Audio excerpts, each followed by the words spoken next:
On poursuit toujours sur WeDoBiz, toujours au garage à Viva Technologies, en direct sur Facebook, en direct et c'est une première sur LinkedIn. N'hésitez pas à nous poser vos questions. Je suis avec Tatiana Jama-Seriol, entrepreneur. Entrepreneur, c'est un combat. Et aujourd'hui, toi, tu emmènes quelques-uns en plus, notamment avec Sista. Certains se demandent peut-être pourquoi on fait cette émission dédiée aux femmes dans la tech, mais c'est un sujet. Oui, c'est un sujet. Donc effectivement, je suis entrepreneur depuis 2008. J'ai monté, levé, vendu un certain nombre de boîtes. Et c'est vrai qu'on se rend compte aujourd'hui qu'il y a peu de femmes qui arrivent à lever des fonds. Les stats sont terribles puisqu'on est sur 2,6% des startups financées qui ont été fondées par des boîtes. Le problème aujourd'hui n'est pas d'entreprendre, c'est surtout de lever des fonds quand on est une femme. Et c'est fondamental pour arriver à... Pour les faire grandir et prendre sa place sur ces marchés. Exactement. On l'explique comment ça? C'est un problème de mentalité, c'est un problème du côté des investisseurs, c'est un problème du côté des entrepreneurs qui n'osent pas demander, c'est un sujet d'ambition. Il est où le sujet? Il y a pas mal de problématiques qui sont propres effectivement au financement des femmes. Il y a une problématique de vivier qui est qu'on n'est pas assez nombreuses et donc j'encourage toutes celles qui nous regardent à venir nous rejoindre parce que c'est une opportunité qui est assez exceptionnelle. Donc aujourd'hui on parle de 20-23% à peu près de femmes entrepreneurs, c'est déjà beaucoup mieux mais c'est pas assez, il en faut plus. Et une problématique qui est liée au fait que 96% des VC en France partenaires sont des hommes. Je pense que c'est pas assez. On a tous tendance malheureusement à investir et à aider des gens qui nous ressemblent. Et donc, il faut combattre cette programmation par défaut. C'est pas de notre faute, mais il faut aller au-delà, la constater pour derrière faire en sorte que les choses évoluent.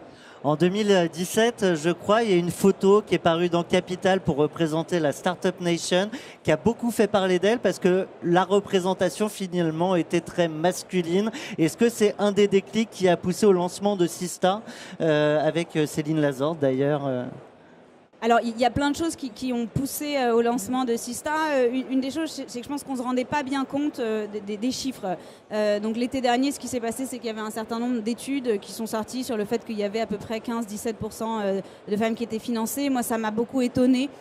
Parce que, étant dans l'écosystème depuis un certain nombre de temps, j'avais pas l'impression qu'il y en avait autant. Et il se trouve qu'on confond un peu tout, notamment parce qu'en France, il n'y a pas de reporting par genre. Donc le reporting que les fonds d'investissement vont faire à leurs LPs, qui sont ceux qui les financent, n'inclut pas un reporting par genre. Donc on n'arrive pas à compter.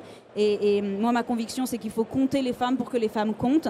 Sinon, on arrive avec du 15-17% sans vraiment savoir ce que c'est, alors qu'en réalité, c'est moins de 3%. Moins de 3%, c'est absolument ridicule comme chiffre. Il faut faire en sorte que les choses bougent. Donc c'est cette étude qui a été la goutte d'eau? Exactement, donc le déclic, ça a été vraiment, je pense, juste un fichier Excel où on s'est dit, donc en fait, on est à 2,6. 2,6, c'est pas assez, on va essayer de faire quelque chose. Et donc, on a lancé Sista en décembre dernier. Et depuis, ça a été pour moi vraiment, j'ai l'impression, un accélérateur de pas mal de choses. Il y a une centaine d'entrepreneurs et VC qui nous ont rejoints, beaucoup de gens qui ont pris conscience du problème. Et donc, on commence à faire en sorte que les fonds d'investissement, mais aussi que la BPI, compte les femmes pour que les femmes comptent. C'est un ruisseau qui fait une grande rivière. Hein. C'est justement, heureusement, pas rester qu'un combat mené par des femmes pour les femmes. Il y a des bros, hein, comme ils se sont nommés eux-mêmes, qui ont joint le mouvement. Oui, je pense que le sujet n'est pas uniquement féminin, évidemment. On a besoin de mixité pour arriver à une meilleure performance. Et aujourd'hui, on a énormément de soutien, notamment auprès des fonds d'investissement, mais aussi des entrepreneurs qui trouvent la situation anormale. Et je pense qu'on va ensemble y arriver. Il n'y a pas de raison qu'il y ait ce clivage homme-femme. On a tous envie de construire un monde qui est un tout petit peu plus juste. Eh ben, des entrepreneurs, on va en recevoir 4 pour parler de ce sujet, pour parler évidemment de leurs entreprises. Un mot peut-être quand même sur la tienne, Levia, c'est ta 3e, je crois, entreprise. Peut-être un peu plus. Non, c'est déjà beaucoup. Mais Levia, donc effectivement, c'est une société que j'ai fondée encore avec mon associé avec qui je partage on change pas une ma équipe vie qui gagne, professionnelle depuis 11 ans. Lara Ruires. Et l'idée, c'est d'utiliser l'intelligence artificielle pour réinventer l'expérience d'achat en ligne. Aujourd'hui, une des problématiques, c'est qu'on se rend compte que la conversation n'est plus finalement dans nos enjeux d'achat online. Et donc, ce qu'on fait, c'est qu'on crée des agents virtuels qui vont permettre facilement, à travers la conversation, de pouvoir acheter. Tu crois que tu vas pouvoir arriver à lever des fonds J'espère. On va recevoir nos invités. Je profite quand même de ce moment pour vous rappeler que vous pouvez poser vos questions sur nos réseaux à toutes nos invités. On les prendra bien évidemment. Je propose à la première d'entre elles qui est là, peut-être Delphine. Allez, Delphine, démarre le Pictionary. Alors, je rappelle le principe du Pictionary pour toi aussi, Tatiana. Delphine va avoir 30 secondes pour pitcher en dessin son activité derrière votre écran. Dans le public, vous pouvez jouer. On va tâcher de deviner, toi et moi, l'activité de Delphine. Et ensuite, évidemment, on lui donnera le micro, parce que c'est quand même toujours plus facile de pitcher. Allez, Delphine, c'est parti. Un homme, une femme, une famille, un berceau, un bébé. J'ai toujours aimé jouer à ce jeu, pour ça on en a fait. Un ballon, non, quelqu'un de triste. Déception, Un enfant pas content. des pleurs de nourrisson. Une appli. Tu as une appli qui détecte les pleurs de nourrisson. Non. J'entends poussette connectée dans le public. Ce n'est pas ça. Il nous reste 10 secondes. Une appli pour savoir pourquoi le bébé pleure. Une appli pour aider les parents. Une appli pour aider les parents. Je crois que tu touches. On chauffe. Eh bien, écoute, il nous reste. Et un appel. On a un appel à un ami. Ou presque. Je te propose, Delphine, de venir t'installer avec nous. Pardon, je prends toute la place sur le canapé. Tu as un micro avec toi. On va, en 30 secondes, comprendre ton entreprise qui s'appelle Ma Bonne Fée. Donc, je suis la cofondatrice de Ma Bonne Fée. Ma Bonne Fée, en fait, on a créé une plateforme dont l'objectif est d'accompagner les parents actifs sur les sujets depuis l'idée de l'enfant jusqu'à les premières années, la naissance, la grossesse, etc. Et de les accompagner dans ce cheminement compliqué. On s'adresse aujourd'hui aux entreprises qui justement mettent au cœur de leurs priorités tous ces enjeux de parentalité, mixité, RSE. Donc c'est après la crèche, ça Et va bien plus loin. Pendant, après. On propose aussi des places en crèche. Enfin, on est vraiment sur le panel à 360 de l'accompagnement parentalité. Parce qu'aujourd'hui, c'est ça notre constat, c'est que c'est un moment très compliqué. J'ai l'impression que c'est un projet ambitieux. On va recevoir un deuxième. Je propose à Laurie de nous rejoindre. Alors, effectivement, il va falloir passer l'éponge. Tatiana, t'as compris le jeu? T'es moins J'ai joueuse compris. que moi, j'ai l'impression. Si, non, mais tu as l'air à fond, donc j'essaie de suivre, mais je vais essayer d'être plus active sur les... Eh bien, c'est parti, Laurie, qui s'échauffe. Une usine. Un château. Et tu joues avec nous. Ah, je peux Non, Oui, bien sûr, tu peux jouer avec nous. Un Et dans le courbe de public croissance, aussi, vous une pouvez courbe. jouer. J'entends courbe de croissance. Fais-nous oui ou non de la tête pour nous aider. 2019, croissance. Une progression Ok. annuelle. Une canette. Tu as base dit de quoi? données. Base de données. Base de données. Très forte au Pictionary. Hein. Base de le volume. Ah, Tu Vraiment. traites des gros volumes? Non. Petit Petit volume? Comment intégrer la base de données dans l'usine? J'entends intelligence artificielle. C'est ça? Intelligence artificielle plus ou Comment moins? appliquer l'intelligence artificielle à un Excel? Oh. Ah, je précise que moi en vrai je sais, mais que Tatiana ne sait pas qui vient. Donc vraiment bien joué. L'Excel m'a Laurie, aidé. je te propose de nous rejoindre. Donc, Laurie Gerbeau. Jujiola. Jujola, pardon. Gerbeau, c'est mon associé. Ah bah tu vois, il y en a plus. Mais c'est une grande famille, C'est l'association. pour ça, c'est un mariage sans amour. Je te propose 30 secondes de pitch. Eh bien, AlteGR, c'est une société deep tech qui a envie d'aider les PME, les TPE à avoir un avantage concurrentiel. Et pour ça, on a inventé un moteur d'intelligence artificielle capable de traiter de tout petits volumes de données. Parce qu'aujourd'hui, pour faire fonctionner ces beaux outils de deep learning et de réseau de neurones, il faut avoir beaucoup de données, beaucoup de moyens. Bah nous, on essaye, avec peu de données et peu de moyens, d'aider les TPE, PME à pouvoir rester dans la course. Et on arrive quand même avec peu de données à avoir des éléments tangibles qui... Ouais. Tout à fait. On essaye de conserver les performances du deep learning avec de toutes petites données parce qu'on pré-entraîne nos algorithmes et ils ont la capacité de mémoriser les apprentissages pour les mettre dans de nouveaux environnements. Eh ben, c'est dans cet environnement de Viva Technologie que nous passons, je cherchais une transition, à notre prochaine invitée. Chloé nous rejoint au Pictionary.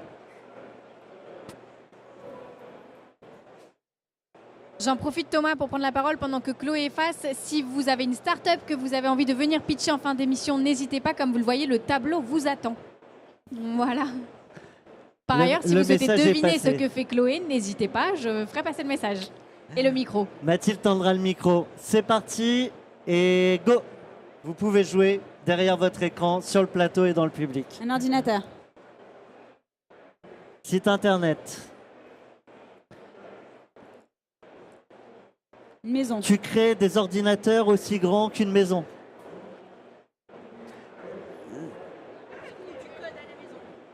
Du code à la maison. J'entends. Une école. Une école. Un diplômé. Une école de code. D'une école de code, oui. J'entends école de code. Tu fais oui de la tête, c'est bon? Mais ça va plus loin du coup, non? Une école de code pour les filles. Peut-être. Bah écoute, allez, on sera encore mieux avec un micro pour comprendre ce que tu fais. Chloé et Marie, c'est pas le nom de ton associé. Marie, c'est mon nom de famille. C'est ton vrai nom. Donc nous, on crée Adatech School. Adatech School, c'est une école de code qui vise à rendre la tech plus inclusive et plus féminine, notamment. Elle est mixte, mais on a un vrai positionnement sur les femmes.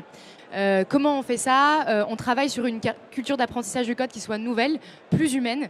Et surtout, on travaille sur une pédagogie du code qui est une pédagogie complètement unique, en fait, qui s'approche plus de la lecture et du travail des langues vivantes. Est-ce que tu es à l'école de code, ce qui est Montessori, à l'école classique? C'est tout trouvé, exactement. Vraiment. Eh ben, on va y revenir. Et je vous propose d'accueillir notre dernière invitée, Tatiana, avec Laurie. Non, Laurie, on l'a eu. Delphine, on l'a eu. Chloé, on l'a eu. C'est Lucie. Je vois que le public a envie de jouer, notamment vous, madame. On compte sur vous. Hein. C'est parti. Un homme, un échange, un dialogue. C'est un t-shirt. C'est une appli. De l'échange de vêtements. De la location de vêtements. Recyclage. Économie circulaire. J'entends économie circulaire. Est-ce qu'on arrive bien à voir derrière l'écran? C'est un instant T. Première année, deuxième année. De la location de vêtements courte durée. J'entends location de vêtements courte durée. On se rapproche. La vente d'occasion. Seconde main. Vente d'occasion, elle dit oui. Seconde main, vous dites oui. Ok. Eh bien, si on est dans la thématique, je vous propose de prendre le micro et de nous raconter ce que vous faites. Alors, donc moi je m'appelle Lucie et je suis cofondatrice de Place to Swap, qui est une technologie qui permet aux marques de se réapproprier le marché de l'occasion, donc de l'intégrer dans leur proposition de valeur pour pouvoir s'inscrire de manière durable et rentable dans l'économie circulaire. Donc on dit, plutôt que d'aller sur le bon coin pour acheter ton produit de deuxième main, tu vas chez la marque. Quoi de plus naturel finalement? C'est ce qui se fait depuis des années dans l'automobile ou dans d'autres secteurs d'activité. Ça naît comment une activité? L'idée comme ça, elle vient d'où? Alors elle vient de 12 ans en marketing, justement, où on se dit on aime beaucoup notre métier, on aime beaucoup la stratégie de marque, tout ce qui est value proposition, mais on se dit comment est-ce qu'on va pouvoir faire évoluer cette stratégie en leur disant on va être sur des modes de consommation un peu plus responsables et surtout on va intégrer des nouveaux usages qui se développent, qui explosent, parce qu'aujourd'hui, qui n'a pas acheté au moins une fois dans sa vie un produit de seconde main pour soi ou pour quelqu'un d'autre? Et donc concrètement, typiquement, j'ai quelque chose à changer chez Camailleux. Oui. Est-ce que je peux ramener tout ce dont je n'ai plus besoin et que j'aimerais revendre, ou uniquement des vêtements de l'enseigne qui joue le jeu? Alors, ça dépendra de la stratégie de la marque. En fait, sans rentrer dans les détails de la solution, on est en fait sur une marketplace en marque blanche. Donc la marque ne rachète pas les produits, mais met à disposition des consommateurs cette plateforme d'échange. Donc si Camaïeu souhaite le proposer uniquement pour ses produits, elle le fera. Si elle le souhaite l'offrir pour d'autres produits, rien ne l'empêche. Donc tu réinventes le dépôt-vente à l'intérieur des enseignes? Je réinvente une appli qui s'appelle Vinted en interne à la marque. Au lieu d'être sur ton appli, tu vas chez le retailer rendre tes vêtements. Exactement. On va reparler de vos boîtes, on va reparler de vos ambitions respectives. Avant ça, j'aimerais quand même qu'on revienne donc sur notre thématique. Vous êtes toutes des femmes, vous êtes toutes dans la tech. Je crois que vous êtes toutes en phase de levée de fonds. On parlait de ces questions posées notamment par les VC, les investisseurs. Est-ce que ce sujet, cette problématique, vous y avez déjà été confronté? C'est une question ouverte. Qui veut prendre la parole peut répondre.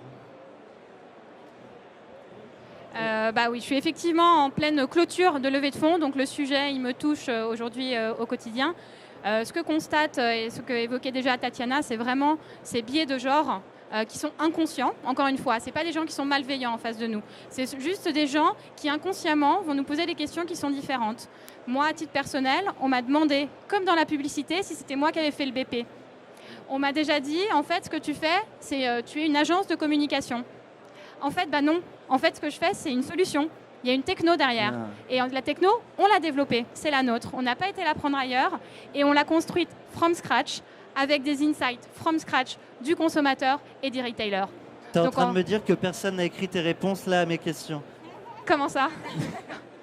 Je fais de l'humour, mais j'ai... Et je suis désolée, j'ai pas compris la blague du coup. Ça arrive souvent. J'y arrive pas toujours. Oui, non, mais c'est très vrai. Encore une fois, c'est compliqué parce que je pense qu'il n'y a pas de, comme tu dis très bien, il n'y a pas un côté malveillant. C'est juste que c'est une programmation par défaut. Quand on regarde les études, il y a 17% des femmes qui ont des remarques sexistes pendant leur levée de fonds. Donc il faut juste arriver à rendre un peu plus mixte aussi cet univers. Delphine, je voyais que tu voulais... Ouais, moi, sur le sujet des questions posées, c'est vrai que j'ai commencé à rencontrer effectivement fonds Business Angel. Et au tout départ, Ma Bonne Fée, on était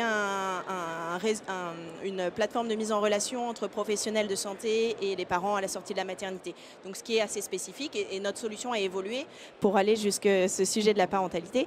Et c'est vrai qu'une des premières, les premières choses qu'on me disait, c'était il n'y a pas de marché... Bon, ça s'entend, mais c'était vraiment sur des côtés assez négatifs, plutôt que de me dire quelle est votre vision, est-ce que vous voulez aller plus loin, etc. Moi, c'était des questions de je ne vois pas le marché sans vraiment creuser. Donc ça, c'était la première chose où je sais que, avec du recul, c'est un élément. Et le deuxième élément, c'est une fois j'ai rencontré un business angel, c'était dans des échanges rapides. Et j'ai commencé à lui parler. Et moi, dans mes mots, j'ai parentalité, j'ai grossesse, j'ai des trucs très féminins. Et donc, je suis une fille, je fais des trucs très féminins. Et il m'a répondu, ayez des clients d'abord. Ben oui, j'en ai. Non, mais vous en faut plus. Mais oui, mais je grandis bien, j'ai 20% de croissance. Oui, mais allez voir Femme Business Angel. Et donc, ça, c'est autre chose aussi. C'est soit les biais de genre, mais en tout cas de... Aussi bien que puisse être sûrement Femme Business Angel. Dans un sens comme dans l'autre, voilà. Mon business, il peut être féminin, mais mon objectif, c'est qu'il soit mixte. Et ça intéresse des investisseurs qui veulent des boîtes qui cartonnent, voilà, que ce soit des investisseurs femmes ou hommes. Je te voyais réagir aussi, Chloé. Non, c'était pour revenir sur la dimension de vision et de mission. En fait, les investisseurs, ils ont une exigence et des attentes très... où on soit très appuyé sur en fait, la mission, la vision, etc. Et en fait, il y a une statistique qui a été assez intéressante de dire que en fait, les boîtes dans lesquelles les investisseurs investissaient pour les femmes avaient tendance à surperformer en fait, par la suite parce que en fait, les femmes ont tendance à diminuer leurs chiffres et leurs prédictions lorsqu'elles lèvent des fonds. Et donc du coup, par conséquence, ont tendance à surperformer. Mais ce qui veut dire qu'en fait, quand on présente notre boîte, les femmes ont tendance à diminuer leur vision. Et Est-ce ça, qu'elles ne sont pas plutôt plus réalistes? Plus honnête. Je ne sais pas, mais effectivement, c'est des chiffres qui sont très clairs. C'est aussi, pour certains, une question d'ambition. Est-ce que, voilà, il y a cette réflexion, est-ce que de minorer ces chiffres, c'est ne pas être ambitieuse? Je ne crois pas. Non, parce que moi je suis portée par une mission, j'ai vraiment viscéralement quelque chose de marqué en moi et je vais au combat pour aller aider les TPE, PME, leur donner accès à l'IA. Je me sens pas moins ambitieuse que les autres, mais c'est vrai qu'on essaye de faire des choses réalistes. Bon, moi j'ai pas eu toutes ces problématiques parce que je fais justement quelque chose d'assez masculin, hein. La deep tech c'est quelque chose d'assez masculin. Donc je suis avec des associés hommes. Des scientifiques issus de la recherche académique, donc ça me pose pas de problème de travailler avec eux et je me sens un homme avec un grand H comme un autre. Il y a une question, parce que entreprendre, c'est déjà un combat. Entreprendre quand on est une femme, j'ai l'impression que ça l'est aussi, parce qu'il y en a moins. Entreprendre quand on est une femme dans la tech, j'ai l'impression que c'est le combat de presque de trop. Oui, Pas de plus. je pense qu'entreprendre, c'est extrêmement dur et dans la tech encore plus parce que aujourd'hui, c'est ce qu'il y a de plus sexy et donc forcément, tous les meilleurs talents ont envie de jouer dans cette cour-là. Après, c'est aussi ce qui façonne le monde de demain, donc c'est normal qu'on ait tous envie d'y être. Est-ce que entreprendre quand on est une femme, c'est plus compliqué? Je sais pas, je pense qu'effectivement, en tout cas pour lever des fonds, ça l'est. Et la guerre est là, c'est-à-dire que si on veut construire des gros business et avoir une ambition qui nous dépasse, ce qui est le but, il faut qu'on ait accès à plus de fonds d'investissement. Mais est-ce qu'il n'y a pas du coup aussi un sujet culturel? Parce que je vais revenir du coup à pourquoi toi tu as ton école, ou même si elle est mixte, tu pousses sur le féminin. C'est qu'à un moment, on n'a peut-être pas envie de lancer une boîte tech si au départ, on n'a pas été formé, notamment au code ou intéressé à ces sujets-là. La question est, si on n'a pas été formé, c'est certain qu'en fait, il y a c'est la raison pour laquelle je crée cette école. Pour moi, c'est certain qu'il y a un vrai gap au moment de l'éducation, en fait, et un moment de l'accompagnement des jeunes talents. Il y a plusieurs choses, à mon sens. Il y a inculquer une culture, en fait, du risque que les femmes ont tendance à moins avoir, et en tout cas qu'on a tendance à moins pousser vers les petites filles, en fait. Et effectivement, l'entrepreneuriat est une culture et en tout cas c'est épouser le risque en fait, et donc du coup je pense qu'effectivement il y a un travail à faire sur l'éducation et sur accompagner ces jeunes femmes à prendre des risques. Et un des gros sujets dont on parle, que ce soit pour les fonds d'investissement mais aussi en général dans le numérique, c'est qu'il y a un vivier qui est insuffisant. Comment est-ce que vous faites pour attirer suffisamment de femmes? Et je prends l'exemple de l'école 42 qui, il y a même pas quelques années, mais avait des chiffres qui étaient assez catastrophiques et Sophie Vignier, qui est la nouvelle directrice, a réussi à faire un travail qui est extraordinaire en justement mettant l'accent dessus. Qu'est-ce que toi t'en penses et comment est-ce que vous faites pour attirer plus de femmes? Alors, il y a une chose, c'est que, en tout cas, ce que ça prouve, c'est que on peut intégrer les femmes et on peut mener des actions pour intégrer les femmes à l'entrepreneuriat, à la tech. Donc ça, c'est un truc où juste on peut se dire qu'il ne faut pas rester passif et qu'il y a des actions qui peuvent être menées. Nous, de notre côté, il y a plusieurs choses sur lesquelles on s'appuie. Parce que notre mission est d'intégrer des femmes, mais d'intégrer aussi plus de talents à la tech. Pour ça, ce qu'on pense, il y a plusieurs leviers sur lesquels on peut appuyer. C'est d'un point de vue en fait culture, s'éloigner en fait de la représentation geek, hoodie, bro qu'on a de la tech, et avoir une représentation dans laquelle plus de personnes peuvent se voir. Donc ça, c'est un aspect purement marketing. Il y a une deuxième chose, c'est un aspect pédagogique. La vision de la tech et du code comme une démonstration technique scientifique assez froid, etc. C'est quelque chose en fait où la plupart des gens et notamment des femmes se sentent reculés en fait. On observe, il y a beaucoup plus de jeunes femmes dans les métiers du care, médecine, etc. Donc du coup, avoir aussi peut-être la finalité de à quoi peut servir le code. La finalité de à quoi peut servir le code. Approcher le code comme une matière organique, en fait, parce que le code est un outil de communication, que l'on travaille avec des autres, en équipe, à vocation d'utilisateur, et donc mettre vraiment cette dimension humaine dans le code à nouveau pour attirer de personnes et faire prendre conscience que ça nous concerne tous, en fait. Et tu penses qu'il faut spécifiquement une école, parce que typiquement, des gens comme Simplon commencent à intégrer des formations spécialisées, justement dédiées aux femmes. Toi, tu penses que le fait d'avoir une école dédiée a plus de chances qu'une école mixte qui aurait, comme tu dis, une communication en favorisant l'accès aux femmes? Parce que vous, pour le coup, il n'y a que des femmes? Non, c'est mixte. C'est mixte. Ok. Non, donc non, c'est mixte. On est une école tenue par des féministes, voilà. Et on fera tout et on mènera toutes les actions nécessaires pour attirer des femmes. Aujourd'hui, dans les candidatures qu'on reçoit, on a 60% de femmes. Donc une majorité de femmes. Donc c'est aussi avoir des messages orientés, des messages forts, aller voir vers des partenaires. On travaille avec des assos, Bicomtech, Ladies of Code, avec qui du coup sont aussi en fait nourrissent notre pipeline de candidatures. Donc avoir des actions ciblées et ensuite avoir effectivement à l'intérieur non pas une pédagogie féminine mais une pédagogie inclusive pour toutes les personnes qui n'ont pas démonté leur ordinateur à 6 ans. Il y a des assos qui vont dans les écoles pour parler des entrepreneurs. Je pense à 100 000 entrepreneurs. Ça aurait peut-être le coup que plus de femmes entrepreneurs dans la tech comme vous aillent montrer aux jeunes garçons aussi, d'ailleurs, dans les écoles, parce que ça fera aussi bouger les consciences, et aux petites filles qui sont dans les écoles, des exemples comme vous. Pardon, tu voulais rebondir. Oui, je voulais rebondir exactement. J'allais dire, moi, je crois beaucoup au rôle modèle. Et aujourd'hui, pour les petites filles, on n'a pas beaucoup de rôle modèle de ces femmes qui réussissent dans la tech.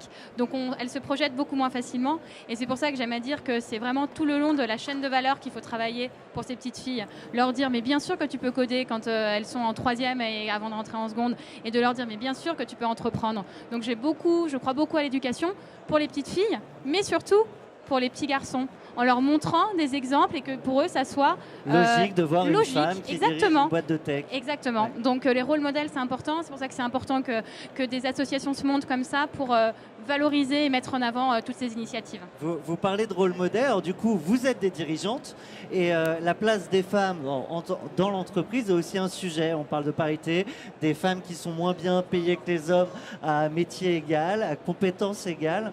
Du coup, en tant que dirigeante, vous faites quoi? Vous payez moins les hommes ou finalement la question ne se pose pas? J'imagine que la question ne pose pas, mais j'aimerais quand même que quelqu'un me réponde. Alors, nous, chez Ma Bonne Fée, c'est un sujet vraiment qui nous tient et me tient à cœur particulièrement, cette mixité. Pour moi, c'est vraiment la mixité qui est importante. C'est pas plus de femmes, plus d'hommes. C'est comme on disait, c'est vraiment il n'y a pas de gêne de genre. C'est avoir autant dans les entreprises hommes et femmes.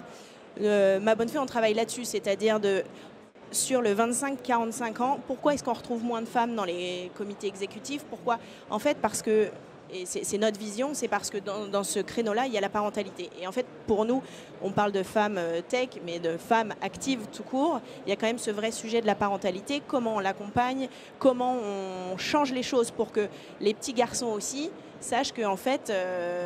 maman bosse, maman... Tard, voilà, exactement. Et puis que plus tard, il n'y a pas que la charge, entre guillemets, est répartie et que c'est logique. Donc c'est vraiment... Il y a pas mal de choses aujourd'hui, notamment dans la tech, qui travaillent sur ces sujets-là. Je pense au Gallion Project, qui est un think tank d'entrepreneurs, qui a récemment fait un outil que je trouve absolument incroyable et je vous incite à aller le voir. Il s'appelle le Gendered Agreement et qui permet en fait de balayer à travers 45 recommandations qu'est-ce que les boîtes de tech pourraient faire pour avoir plus de mixité. Donc ça va du recrutement à la communication interne et externe. Et je pense que le sujet recrutement est fondamental.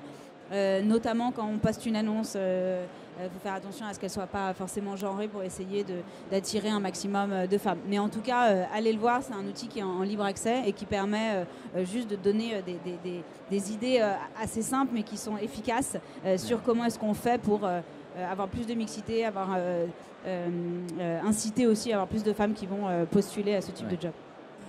Laurie, tu... Oui, donc chez AltGR, en fait, déjà, on cherche des femmes, parce qu'il y en a très peu. Et une fois qu'on a une mixité, c'est-à-dire 50%... Déjà, il y a très peu de tech. Tout le monde cherche des Tout à fait. Moi, j'en ai 2, je les garde, je les ferme dans la cave. Donc, il faut savoir qu'on a de très mauvaises conditions de travail chez AltGR. Non, c'est pas ça. On essaye d'avoir 50-50 avec mes associés pour avoir une égalité. Après, on juge sur les compétences et pas sur le genre. En fait, être un homme, une femme, peu importe. À partir du moment où tu es compétent et que tu as envie d'adhérer à notre projet, à notre mission, tu es le bienvenu et on fera ce qu'il faut pour que tu sois dans les meilleures conditions et que tu sois bien et que tu sois épanoui parce que c'est ça en fait. qu'il faut dire. Le genre, en fait, c'est pas grave. Il faut que ce soit équitable, égalitaire, mais il ne faut pas que ça devienne un problème. Et je suis tout à fait d'accord avec toi, mais je pense qu'on est un tout petit peu biaisé, étant des femmes entrepreneurs, parce que naturellement, à partir du moment où tu es une femme entrepreneur, il va y avoir plus de femmes qui vont postuler. Quand tu es un homme entrepreneur, notamment quand il y a des binômes entrepreneurs ou que c'est cofondé par 4-5 hommes, les femmes vont avoir plus de mal à se projeter, et donc c'est à eux de faire un peu plus attention pour attirer les femmes. Nous, naturellement, on a la chance qu'elles viennent à nous, ce qui n'est pas le cas chez la plupart des entrepreneurs qui sont uniquement hommes. Avec des compétences exceptionnelles et tout à fait comparables entre les deux genres. Alors, je vois le temps qui file. J'aimerais pas qu'on finisse cette émission et que le public conclue cette émission en disant « Super, j'ai vu 4 femmes entrepreneurs. Elles ont parlé d'un sujet certes important, mais de femmes. Il y a d'abord des entrepreneurs sur ce plateau. J'aimerais qu'on parle de vos ambitions et que vous nous expliquiez pourquoi vous êtes en train de tout éclater sur votre marché, pourquoi vous le chamboulez, avec quelle ambition, quelle vision, et en gros, où est-ce qu'on vous voit dans 5 ans. Voilà, on regarde notre boule de cristal. Où sont vos boîtes dans 5 ans? Alors là, vous êtes obligé de prendre les paris, on se retrouve dans 5 ans, mais c'est bien de se mettre des challenges. Et ben moi, je prends le pari que dans 5 ans, l'achat d'occasion sera aussi naturel que l'achat de neuf. Et que dans des retails physiques, il y aura des espaces occasion au même titre qu'il y a des espaces de neuf. Parce que l'usage, il explose. Il a fait x2 en 5 ans. Il est encore prévu qu'il fasse x2 sur les 5 prochaines années. Et ce qui, aujourd'hui, alors déjà un petit peu moins, mais quand on a commencé il y a 2 ans, on était un peu des extraterrestres, mais ce qui semblait complètement ahurissant il y a 2 ans devient plus naturel et le sera absolument dans 5 ans. Donc c'est ça mon pari et ma vision. Entre autres, je ne vais pas porter tout ce marché, mais en tout cas, on va dire aux marques, nous, on va vous accompagner pour récupérer ce marché et au passage, vous aider à grandir d'un point de vue image et voilà, d'un point de vue business, vous serez beaucoup plus en ligne, en plus avec des attentes aujourd'hui du consommateur qui sont en recherche de ce type d'offres RSE. Delphine, dans 5 ans, Ma Bonne Fée. Alors, dans 5 ans, Ma Bonne Fée sera l'évidence pour toutes les boîtes qui ont ce sujet parentalité, et c'est le sujet de toutes les boîtes.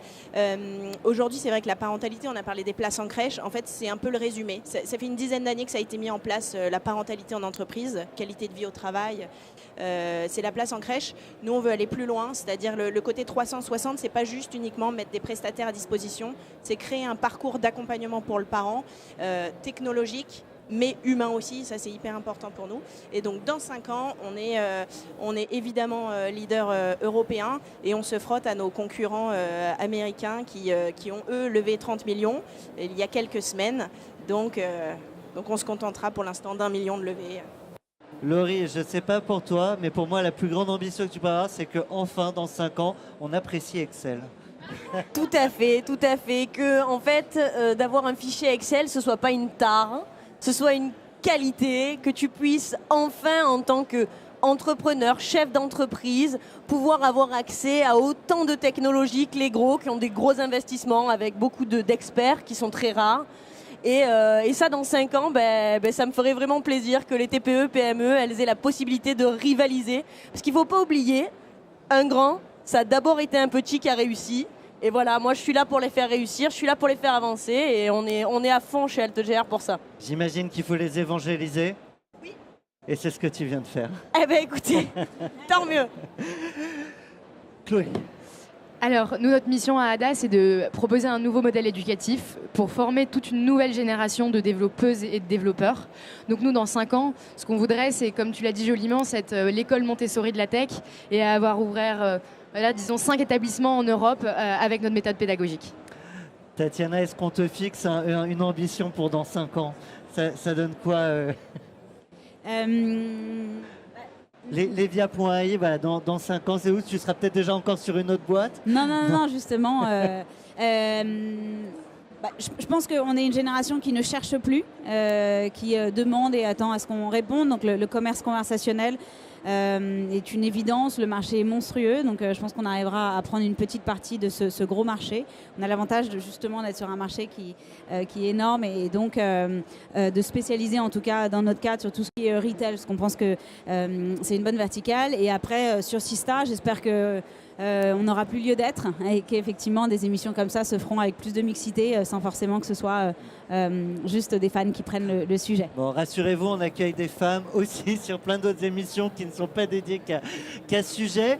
Est-ce qu'il y a dans la salle, dans le public, des gens qui veulent pitcher leur boîte en direct? On est sur LinkedIn, on est sur Facebook. Alors on a des gens, Thomas, dans le public qui veulent pitcher leur boîte, mais avant ça on a eu quelques réactions puisque l'émission a été diffusée en live sur LinkedIn. Et donc c'est une première.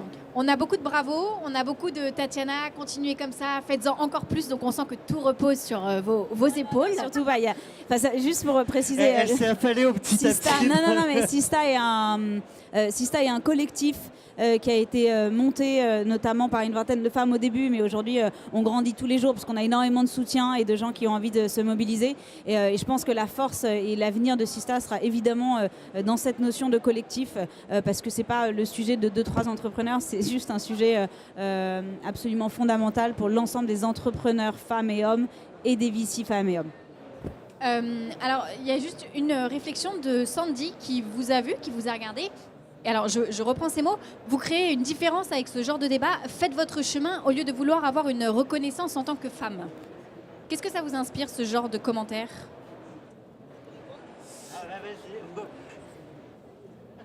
Avant d'être des femmes, notre sujet, c'est d'être des chefs d'entreprise et qu'on a la trempe des chefs d'entreprise. On n'a pas besoin de le prouver à personne. Nous, quand on est face à notre ordi, quand on est face à nos clients, on sait répondre, on a de l'expérience, on a de l'expertise.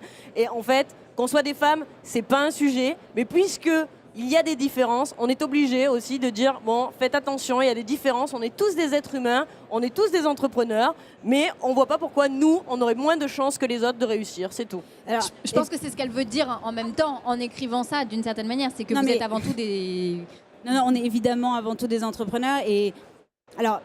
Moi, personnellement, c'est un sujet assez récent dans ma vie. C'est-à-dire qu'au tout début, je pense mes 5 premières années d'entrepreneuriat, je me disais, mais qu'est-ce que c'est que ces questions et je me suis rendu compte finalement, au fur et à mesure, que c'est un vrai sujet.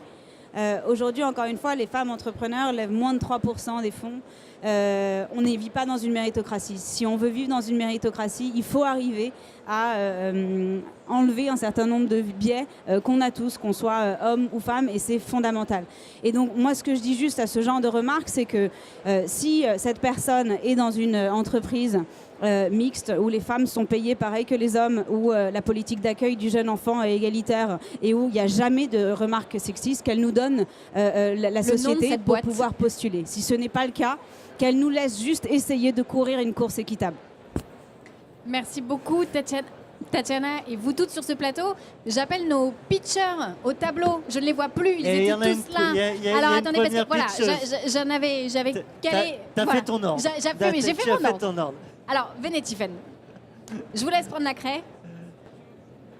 Alors, on vous a expliqué le principe, vous avez tout joué, vous avez le droit maintenant de jouer de l'autre côté. Et c'est toujours plus sympa et plus facile. Je vous propose de vous partager le micro. T'es parti. Alors, je te propose de décaler un tout petit peu ton épaule pour que Kevin, derrière la caméra, puisse capter. C'est une télé, non. C'est une enceinte. Une carte. Une carte. Radio. Une enveloppe. Une lettre. Oui, une lettre. Un paysage. Non. Tu peux faire oui de la tête ou non de la tête, c'est rien de N'hésitez tout ça. pas à jouer dans le public. Je vous passe le micro si vous voulez. J'entends des mots. Alors, c'est pas un timbre. C'est quelqu'un qui regarde par une fenêtre. Oh, bien, Une carte d'identité. Okay. Dématérialisée. Comme ça, là, spontanément, c'est de la tech. Collective, là, en 3 coups, on va la voir. Et alors, est-ce que... Et avec la reconnaissance une pièce d'identité faciale. dématérialisée. Une pièce d'identité dématérialisée. C'est ça, mais ça avec va plus loin. reconnaissance faciale. Que je peux t'emprunter. Ah, merci Mathilde. Allez, c'est le moment. Le pitch en vrai parce qu'on n'a pas tout trouvé. D'accord. Donc IDNO propose des solutions de vérification d'identité des personnes à distance. Donc il y a de la biométrie effectivement, il y a de la capture de la pièce d'identité. Et pour tout type de cas d'usage, ça peut être à la fois pour l'ouverture d'un compte en banque ou pour souscrire à un crédit. Voilà. ID Now. ID Now. Identifie-toi maintenant. Eh bien, à celui qui veut pitcher, identifie-toi maintenant. Merci beaucoup. Merci. Et on va aller rendre le micro à Mathilde. On enchaîne qui avec nous une a concocté deuxième un beau pitcheuse. programme. Vous n'avez pas besoin du micro. Allez-y. Donc vous connaissez le principe, vous avez une Moi, je vais pas craie. jouer. Faites juste attention, la caméra est là-bas, donc on est le bon axe pour voir sur LinkedIn en direct. Je rappelle, c'est la version bêta, donc ne la cherchez pas sur votre profil, vous ne la trouverez pas, ça arrive très bientôt.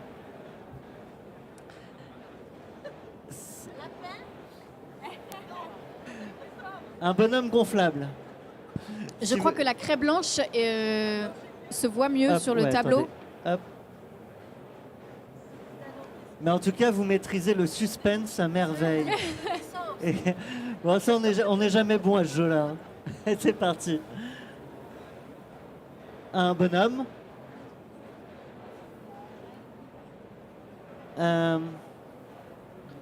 Un sablier. Une couche. Un bébé. Oui? Non? Vous pouvez jouer dans le public si vous avez des idées. J'entends une femme. Jusque-là, on est bon. Pas Et contente. c'est un investisseur qui n'est pas content parce que... Non.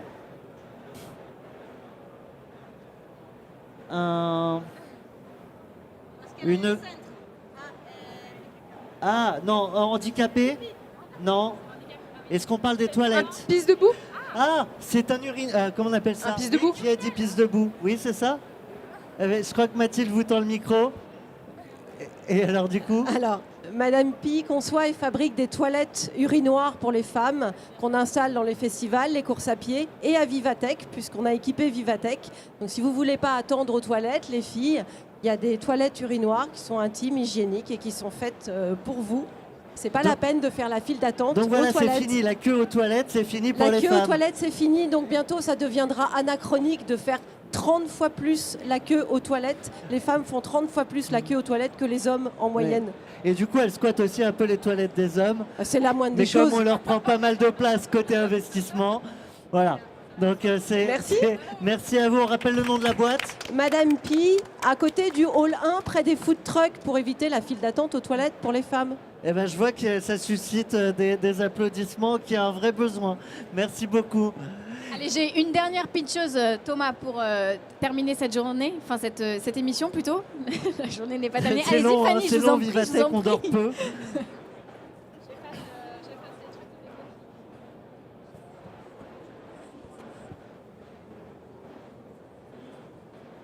Bonjour, ton prénom?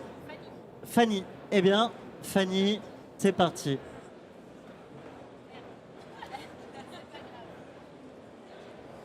Encore, Personne n'est content là, quelqu'un qui pleure. Tout le monde pleure en ce moment. c'est morose en ce moment. Ouais, c'est ça. Donc quelqu'un qui réfléchit à quelque chose qui il est pas content. Mais heureusement, tu as la solution. C'est un trident. Est-ce que c'est lié à la nourriture? Un psychologue, Non. une app de psy. J'entends C'est quand même un dessin très abouti, je tiens à le préciser. Hein. j'entends app et psy. Bah, c'était tout bon. Franchement, bravo. D'habitude, je gagne toujours. C'est pour ça qu'on continue, parce que j'adore jouer à ce jeu. J'arrête. Voilà, c'est exactement ça. Merci beaucoup. Donc moi, je suis médecin psychiatre et j'ai fondé DoctoConsult, qui est une société qui présente des solutions digitales innovantes en santé mentale. Donc c'est créé par des médecins, pour les médecins et pour les patients. Côté médecin, une plateforme de télémédecine qui permet de faire une consultation avec un psychiatre en moins de 24 heures en étant remboursé par la Sécu. Et côté patient, une appli de suivi entre deux rendez-vous médicaux ou même si on n'a pas de psychiatre, un petit compagnon du quotidien pour nous aider à surmonter les coups de blues, le tout supervisé par un comité médical. Voilà. Ça s'appelle comment? Ça s'appelle DoctoConsult et l'appli, elle s'appelle Mon Sherpa et elle est présentée sur le stand d'Orange. T'as un de tes concurrents qui s'est fait racheter récemment par Comme J'aime.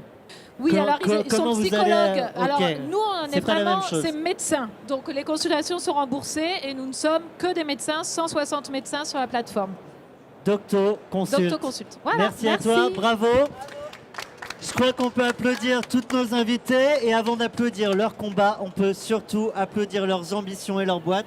Merci à Merci vous cinq. beaucoup. Merci à toi, Tatiana, Merci Thomas. d'avoir co-animé cette émission avec moi. C'est une première sur LinkedIn, donc bonjour à tous et on se retrouve dans quelques minutes sur We Do Biz à Viva Technologies. Merci. Merci.